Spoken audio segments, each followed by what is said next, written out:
ঐতিহ্যবাহী চায়না মাঠে তবে হজরত কৃষ্ণ হুজুরের শুভ আগমন উপলক্ষে ওয়াজ মাহফিল ও হালকা জিকির।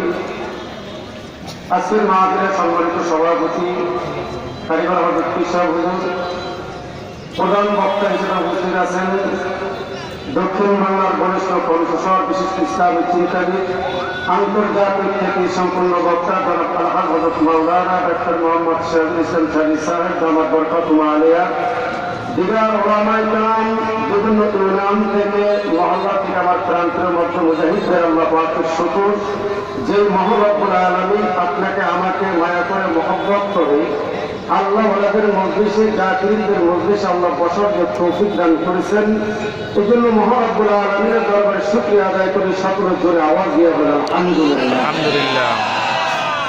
আল্লাহ পাকের শুকর আদায় করলে আল্লাহ পাক নিয়ামত বাড়ায় দেয়, কি বলে যেটা। আর আল্লাহ পাকের নিয়ামতের শুকর আদায় না করলে আল্লাহ পাক আমাদেরকে থেকে আস্তে আস্তে নিয়ামতকে ছিনিয়ে দিচ্ছে। এই মজলিসটা একটা সাধারণ মজলিস না, এই মজলিসটা বেহেশতের বাগানে পরিণত হয়ে গেছে। সুবহানাল্লাহ। আর বেহেশতের বাগানে কারা বসে? জান্নাতি মানুষরাই বসে, কি বলে ঠিক না? আমরা যারা বসছি এখানে সবাই কি জান্নাতি এবং জান্নাতে যাওয়ার আশা করে। আল্লাহ তু মুকাম্মিল আজ-জামানে কিসতি, তু মুকাম্মিল আজ-জামানে কিসতি। আজকে দেখবেন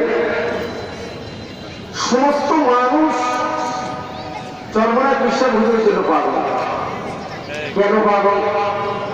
কারণ থেকে একদম মানুষ থাকবে কেমন পর্যন্ত ব্যতীত করবে। এইসব বিরোধিতা কিছু আসে আর যায় না।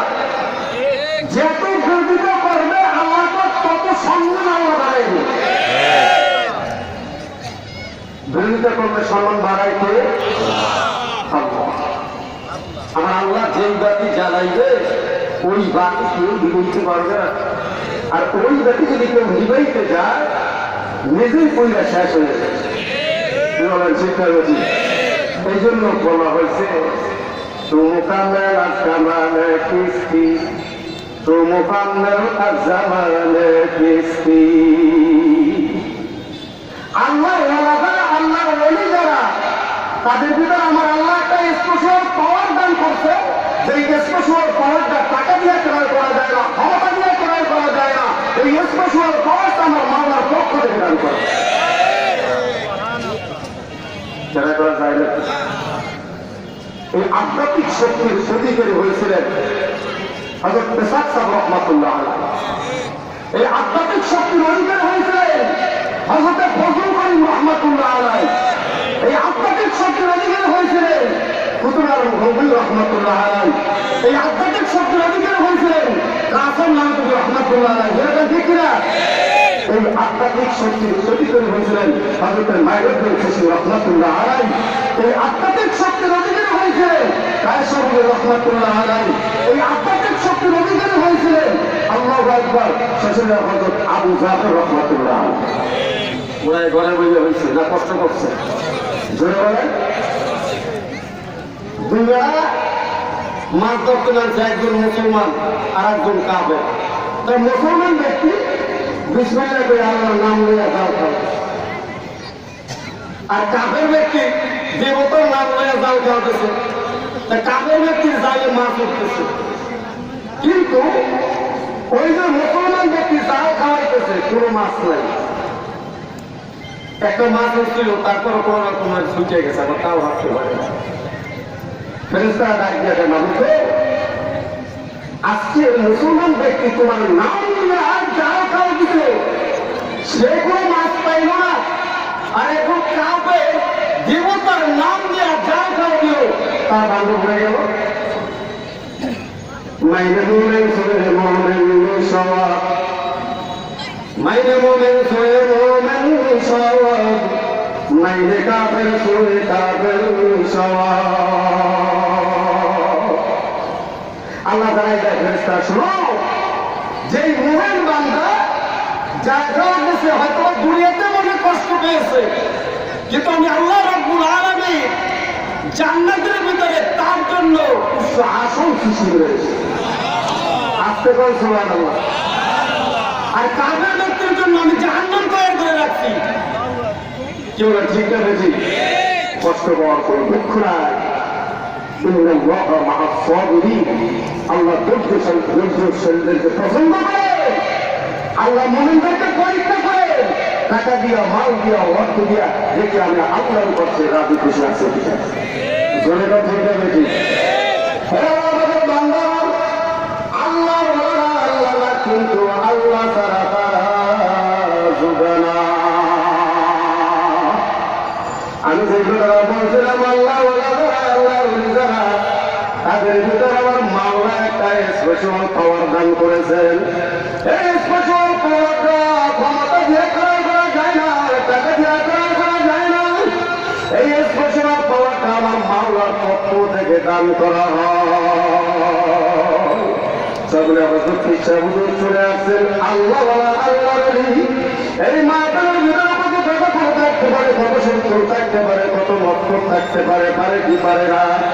আল্লাহ যা আসবেন বয়ান করবেন, এই আল্লাহর কুদরতের নজরটা যখন কোনো কাটাখোর কোনো মক্কর উপর করিয়া যাইবে, মুহূর্তের তার জীবনটা পরিবর্তন হইয়া এই মাঠ থেকে আল্লাহ আল্লাহ হইয়া বাড়িতে চলে যাবে। যাইতে পারে কি পারে না।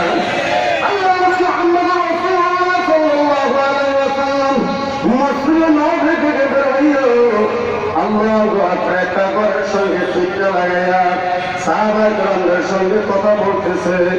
আল্লাহ ওই ঘরের মালিক ছিল একজন কাফের রমণী। আল্লাহ আকবার, কাফের রমণী দেখে মোহাম্মদ নামের ওই যুবকটা আমার ঘরের সঙ্গে চিত লাগাইয়া কথা বলতেছে। কিন্তু তাকে বলা হলো মোহাম্মদ নামের যুবকটা একটা জাদুকর, তার চেহারা যে দেখবে সেও পাগল হইয়া যাইবে, তার কথা যে শুনবে সেও পাগল হইয়া যাইবে। ওই কাফের মহিলা চিন্তা করে মোহাম্মদের দিকে তাকাবো না, তার চেহারা দেখবো না। কেননা যুবকরা বলছে মোহাম্মদের দিকে কেউ তাকাবে না। যেই ব্যক্তি মোহাম্মদের দিকে তাকাবে ওই ব্যক্তি মোহাম্মদ রাসূলুল্লাহ সাল্লাল্লাহু আলাইহি ওয়াসাল্লামের জন্য পাগল হয়ে যাইবে। মহিলা ঘরের ভিতর চলিয়া গেল, ঘরের ভিতরে চলিয়া গেল না, কপট দরজা আটকাইয়া ফেলাইয়া দিল। এবার নবীজির কথাও কানে শুনবে না, নবীজির চেহারার দিকে তাকাইবে না। জিবরাইল আলাইহিস সালাম হাজির হয়ে গেল। ইয়া রাসূলুল্লাহ, ইয়া হাবিবাল্লাহ, যেই ঘরের সঙ্গে আপনি চিন্তা লাগাইছিলেন ঘরের মালিককে চিনেননি। আল্লাহর নবী বলেন আমি ঘরের মালিককে চিনি না। জিবরাইল ডাক দিলেন, ইয়া রাসূলুল্লাহ, ইয়া হাবিবাল্লাহ, যেই ঘরের সঙ্গে আপনি চিন্তা লাগাইলেন ওই ঘরের মালিক একজন কাফের।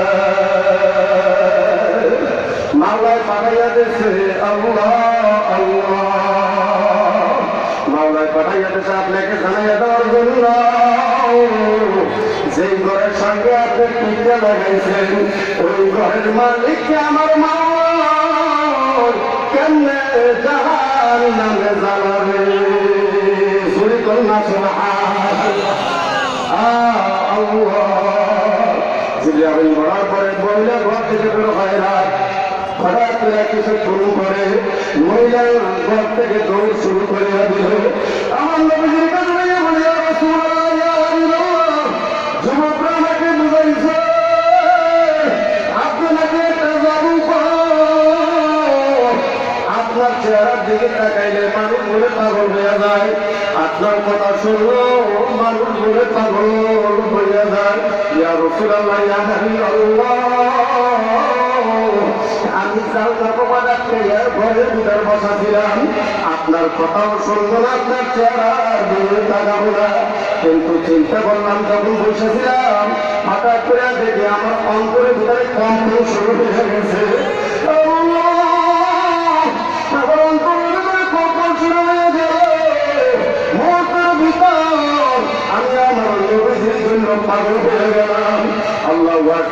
সহ্য করতে পারি না। আমার নবীজির চেহারা দেখার জন্য আমি পাগল হয়ে গেলাম। মুহাম্মদ তুমি গালাম খুদার, মুহাম্মদ আজ খুদ মুস্তফা कहा तक है रुबूबियत खुदा का, वहाँ तक है नबूवत मुस्तफा का। नबी की हूँ वैसे मुद्दे खुदा है, तुम हुब्बुल्लाह है। ला इलाहा इल्लल्लाह, ला इलाहा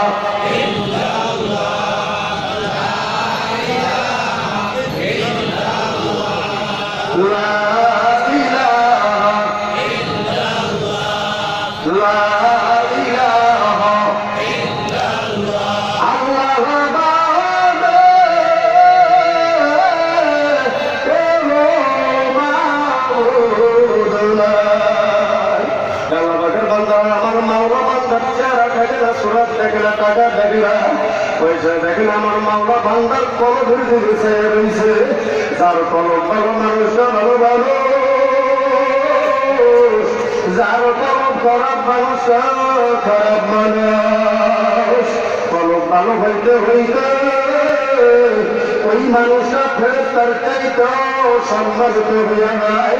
আবার এই কলম খারাপ হইতে হইতে ওই মানুষটা কুকুরের চাইতে খারাপ হইয়া যায়। বলে আল্লাহ নবী মুহাম্মদ রাসূলুল্লাহ সাল্লাল্লাহু আলাইহি ওয়াসাল্লামের কাছে দৌড়ায় আসছে, ইয়া রাসূলুল্লাহ, ইয়া হাবিবাল্লাহ, আর দেরি করবেন না, আমাকে কলেমা পড়াইয়া মুসলমান বানাইয়া দেয়। মহিলা কলেমা পড়া মুসলমান হইয়া